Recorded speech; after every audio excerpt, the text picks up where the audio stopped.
राज्यात आज काय घडलं पाहूयात फक्त 90 सेकंदात। मुख्यमंत्री माझी लाडकी बहीण योजनेच्या ई-केवायसी दुरुस्तीला 1 महिना मुदतवाढ, आदिती तटकरेंकडून नवी तारीख जाहीर। राज्य सरकारचा 12 वर्षांनंतर मोठा निर्णय, मंत्रिमंडळाच्या बैठकीत 6 धडाकेबाज निर्णय। राज्य नदी पुनरुज्जीवन प्राधिकरण, अनुसूचित जाती उपवर्गीकरण निवेदन यांसह आणि दिव्यांग विद्यार्थ्यांच्या शिष्यवृत्तीबाबतच्या निर्णयांचा समावेश।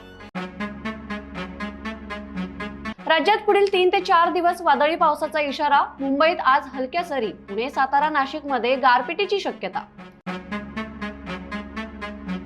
सुनील तटकरे दुतोंडी, आधी नकार नंतर होकार, विलिनीकरणाबद्दलच्या वेगवेगळ्या भूमिकांचं दोन्ही व्हिडिओ राष्ट्रवादी काँग्रेस शरदचंद्र पवार पक्षाचे नेते विकास लवंडे यांनी आणले समोर।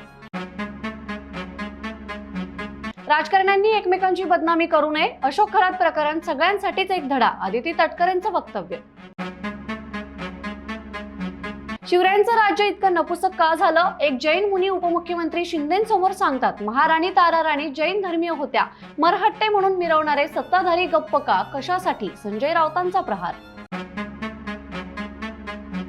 दोघांमधील अंतर मोठं, लग्नानंतर गरिबीतून बाहेर पडली, सुनीताची कल्पना झाली, अशोक खरातच्या बायकोची दुसरी बाजू समोर।